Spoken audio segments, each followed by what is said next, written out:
Então, pessoal, eu vou mostrar aqui o passo a passo como é que a gente sugeriu a nossa instalação. Primeiro você coloca o disjuntor, na sequência você coloca um DR em série com esse disjuntor. Isso já foi explicado nos vídeos número 1 e número 2, portanto nós não vamos repetir esse assunto aqui. Na sequência vem os disjuntores monofásicos, que vão fazer a seletividade do circuito, e depois é que você instala os DPS. Nesse caso aqui nós colocamos eles entre o disjuntor geral e o DR, tá? Olha só como é que funciona, um para cada fase, um para o neutro, jampeamos todo mundo, levamos tudo para a barra de aterramento e inclusive existe vários modelos no mercado, conforme a gente mostrou anteriormente. Queria mostrar para vocês agora o que vai acontecer com o DPS quando você tem, né, sobretensões devido a descargas indiretas, né, que ocorrem quando o raio se choca ao redor de uma edificação, né, devido ao aumento do potencial, né, e do aterramento no ponto de impacto. Tá? Então, os campos eletromagnéticos criados pela corrente do raio, né, eles geram ali um acoplamento indutivo e capacitivo, criando uma sobretensão que vai pelo ar e atinge a fiação e pode chegar dentro da sua edificação. E aí, nesse caso, olha só a simulação, o que ocorre com o DPS. Foi induzido ali um surto, né, eletromagnético na sua rede. Imediatamente, tá? Isso ocorre numa velocidade muito grande, é 25 nanosegundos. Esse cara jampeia para cá, tá? Através do varistor, e dessa forma ele vai drenando todo esse excesso aí para terra, tá? Dissipando calor também. Dessa forma a sua carga escapa ilesa. Então isso ocorre também numa velocidade muito rápida, conforme a gente explicou anteriormente, ok? Essas tensões elas são induzidas também no neutro. É por isso que o DPS precisa ser instalado também no condutor neutro, né? Conforme a gente explicou anteriormente. Tá, ok? E quando não há proteção contra surtos, o que acontece com a instalação? A gente também fez aqui uma simulação num caso onde você não tem a proteção contra surtos. Olha só, o raio foi induzido no fio ou caiu diretamente sobre ele, tá? Vai passar pelo seu circuito e vai parar na sua carga. E o resultado você já sabe qual é. Então, pessoal, isso aqui é o que você tem dentro da maioria dos DPS, tá, que a gente conhece. Dentro de um DPS a gente tem, na maioria dos casos, um varistor, tá, que é um componente eletrônico cujo valor de resistência elétrica é a função inversa da tensão aplicada nos seus terminais.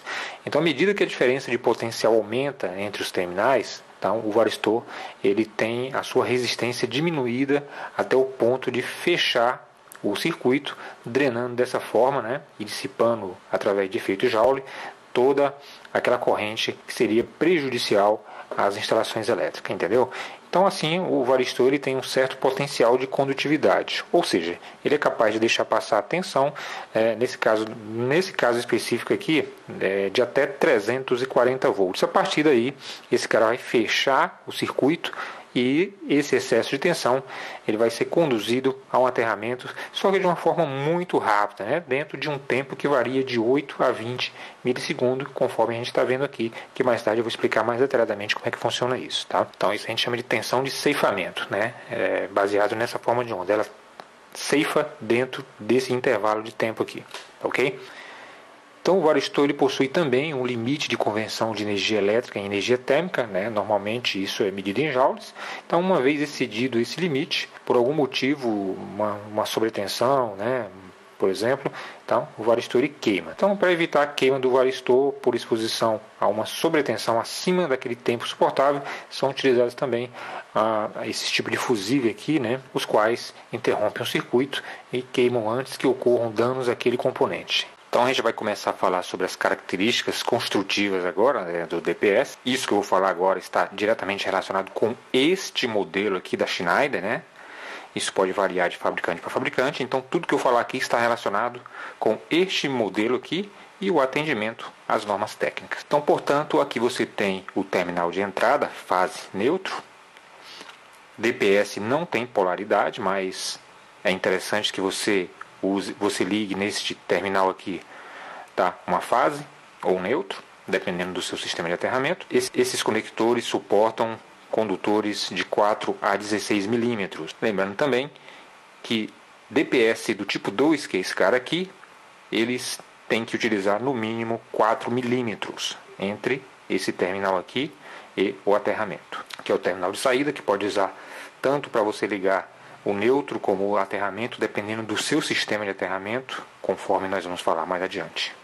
Isso aqui é a corrente máxima de descarga, nesse modelo aqui 20K. Isso aqui é uma das coisas mais importantes que você deve observar num DPS antes de fazer a sua compra, né? E existem modelos no mercado que vai de 13 até 200 kA. Isso aqui é a corrente máxima de descarga desse modelo de DPS, portanto 20K.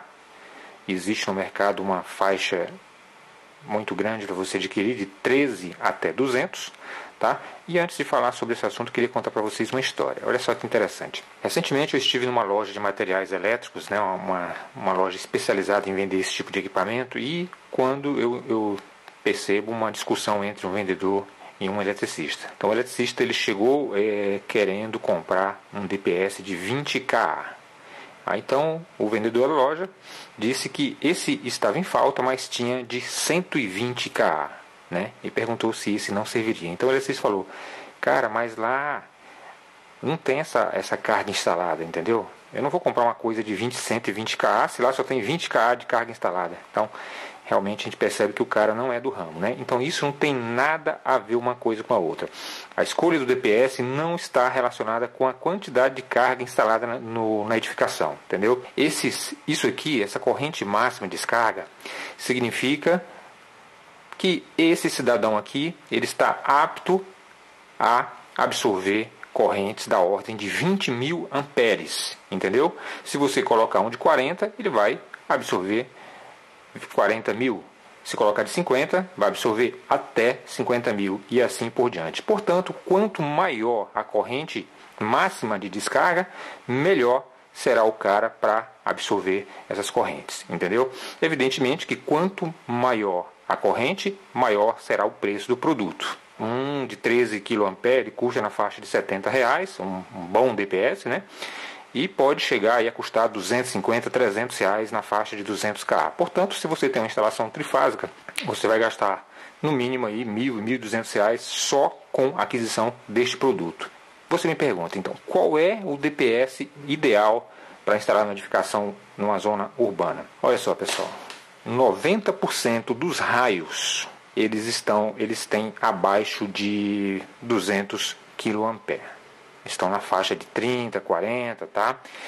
E tem alguns que são os super raios, né, que são mais raros de acontecer, que estão na faixa de 300.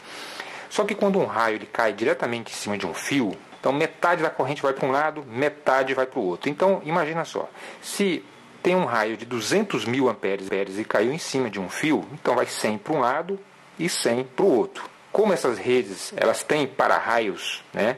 Então, provavelmente 50% dessa corrente ela vai ser absorvida pelos para-raios. E o que vai sobrar para a sua edificação já é uma parcela menor.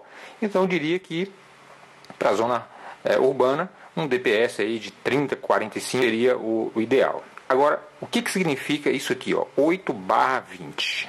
Esse 8/20, pessoal, é a onda, tá?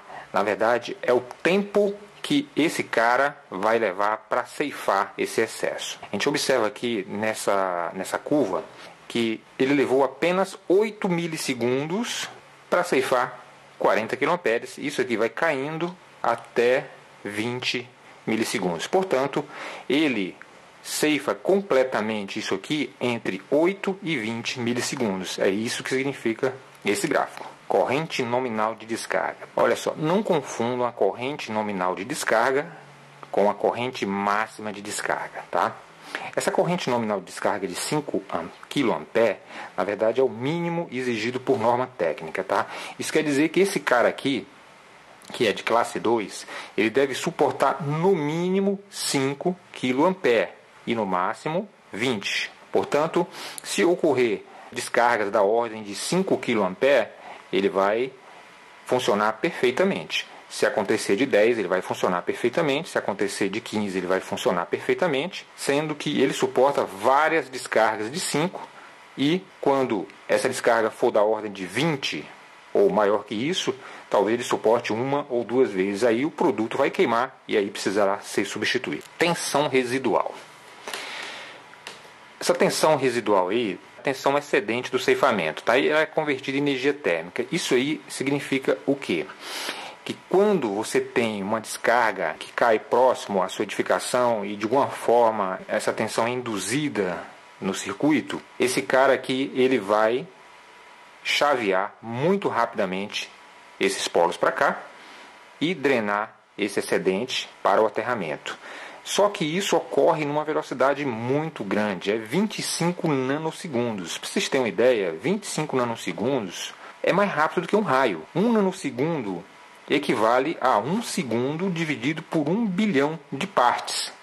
Aí você pode me perguntar, mas professor, 1100 volts, ele ainda deixa passar 1100 volts para o equipamento?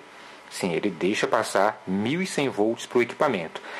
Se você for analisar que a tensão de um raio ela varia de 100 milhões a 1 bilhão de volts, isso aqui é insignificante, tá?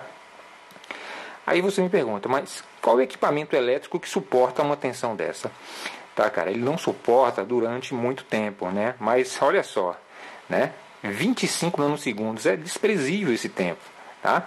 Então qualquer equipamento elétrico suporta uma tensão dessa por esse tempo de exposição, entendeu? Então ele deixa passar esse resíduo, porém o tempo é extremamente limitado, de forma que essa tensão ela nem cheira e nem fede para a sua carga, entendeu? É isso que significa. Tensão máxima de operação. Isso aqui, pessoal, é a tensão máxima de operação do equipamento. Esse modelo aqui ele está com 340 volts, mas existe outros no mercado, né? Vamos dar uma olhada aqui quais são as disponibilidades que existem no mercado. Existe a partir do neutro, tá? E vai até 485 volts. Inclusive existe tensões maiores e menores do que essa, mas aqui são as mais comuns de serem encontradas.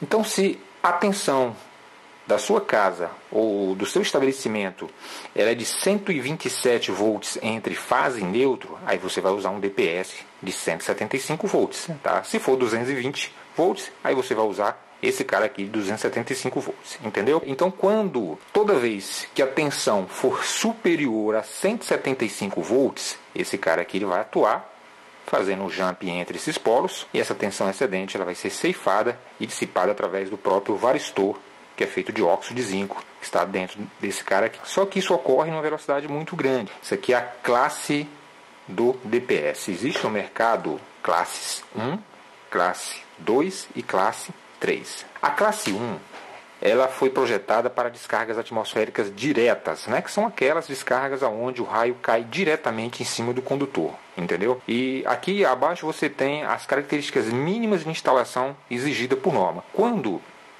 Isso aqui é o classe 1, tá? A norma diz que classe 1 ele tem que ter corrente máxima de descarga de no mínimo 60 kA e a corrente nominal de no mínimo 25 kA, tá ok? Isso aqui deve ser instalado dentro dos quadros geral de baixa tensão. Quadro geral de baixa tensão não é a mesma coisa de quadro de distribuição, tá, pessoal? Normalmente, esses quadros, eles ficam ali dentro da subestação, né, visto se houver, ou ali próximo à entrada de serviço, próximo às medições, daqui, tá? Então, esses DPS do tipo 1 tem que ser instalado dentro desses quadros de baixa tensão, lembrando também que quando você for colocar o condutor de aterramento nele, tem que ser de no mínimo 16 milímetros, tá ok? Para poder suportar tamanha corrente, tem que ser um condutor com a bitola de 16 milímetros. Outra coisa também, DPS do tipo classe 1 só vai ter uma boa funcionalidade se a edificação possuir um SPDA, que é Sistema de Proteção contra Descargas Atmosféricas, ou Sistema de Para-raio, que deve estar ligado ao sistema de aterramento conforme determina as normas, tá ok? Se você tiver um sistema de aterramento TNS e TT, tá? Utilizar também DPS para neutro. Como a gente já falou, DPS para o neutro é um DPS específico e dedicado apenas para neutro, tá? Ele tem uma tensão menor. DPS classe 2, eles são indicados para a proteção de descargas atmosféricas indiretas, tá? E surtos por chaveamento. É aquilo que a gente já falou. Essas descargas indiretas é quando o raio cai próximo à edificação, tá? E propaga uma forma de onda aí eletromagnética que vai pelo ar e atinge o seu circuito. Ou por manobras, né? É quando falta energia, né? E de repente essa energia restabelecida ela volta com características diferentes das nominais. Tá? Então esse cara aí é ideal para proteger. Então a norma diz que ele tem que ter corrente máxima de no mínimo 13 kA e corrente nominal de 5 kA. Deve ser instalado dentro dos quadros de distribuição, que não é a mesma coisa de quadro geral de baixa tensão, tá? E o condutor de aterramento tem que ser no mínimo de 4 milímetros, tá ok? E para ficar mais interessante, o ideal seria utilizar esses caras aqui em cascata, ou seja, você coloca o DPS do tipo 1 dentro do quadro geral de baixa tensão e esses caras aqui dentro do quadro de distribuição. Será que isso funciona mesmo? Olha só, pessoal, nada funciona 100% nesse mundo. Então, contra descargas atmosféricas, tá? Nada funciona 100% neste mundo, tá? Mas eu garanto com toda a convicção para vocês que é muito melhor você ter um sistema com DPS na sua edificação do que você não ter absolutamente nada, tá? Eu diria que isso aqui funciona 90%, 95%, beleza? Aqui o detalhe do quadro de distribuição, aonde nós temos aqui os nossos DPS, tá ok? Esse detalhe aqui é interessante, a gente colocou aquela argola ali para fazer as medidas, né? Tem eletricista que faz o quadro e não deixa aquilo ali. Como é que a gente vai fazer as medidas das correntes? Então fica a dica aí para vocês, tá ok? Esse aqui é o DPS de classe 3, pessoal. Proteção fina de surtos de tensão, tá? Normalmente isso aqui é instalado junto ao equipamento, não é colocado dentro do quadro de distribuição. Então isso aqui é proteger, na verdade, antena de TV, né, o sinal de RF, proteger fax, telefone, né, proteger internet, essas coisas que não passam diretamente pela eletricidade, pela tomada de força. Então esse cara aqui, ele é o ajuste fino, entendeu? Então todos os pontos de entrada como dados, antena, RF, sinal de vídeo, né, câmeras de segurança, eles precisam desse equipamento. Porque o DPS, estando dentro do quadro de baixa tensão ou dentro do quadro de distribuição, tá, ele não vai garantir que o raio não venha por esses meios fios aí, que são cabo de internet, né, cabo de antena, o cabo de vídeo. Então onde você tem câmeras de segurança ou cercas elétricas, né, que são antenas perfeitas para absorver raios, aí precisa desses caras aqui para poder melhorar, tá, a situação. Isso aqui é um indicador de vida útil do protetor de surto, tá? Essa opção aí, ela permite a visualização do protetor de surto através de um medidor mecânico, tá? Existem alguns modelos que são medidores, digamos assim, luminosos, é um LED, tá? Localizado aqui na parte frontal do dispositivo, né? Que muda para vermelho, na maioria dos casos, conforme o protetor chega ao fim da sua vida útil. Então, e quando isso ocorre, o protetor precisa ser trocado imediatamente, pois depois que ele está queimado, ele não vai mais atuar e você fica, digamos assim, vulnerável. Mais uma olhada aqui rapidamente aqui no sistema geral, para vocês memorizar o que significa cada coisa dessa, lembrando que qualquer dúvida que vocês tiverem, vocês podem postar suas dúvidas aqui no nosso fórum no YouTube, que a gente responde tranquilamente. Eu costumo dedicar pelo menos 1 hora por dia a responder, tá, as centenas de perguntas que chegam todos os dias, ok? Então, pessoal, isso aqui é o nosso vídeo que trata sobre DPS. O próximo vídeo que nós vamos falar sobre, tá, a origem e a formação das descargas atmosféricas. O princípio de funcionamento disso aí. Vocês vão entender tudo sobre a formação de raios e como fazer uma proteção contra descargas atmosféricas bem eficiente. A gente vai ficando por aqui. Um abraço, até o próximo, pessoal.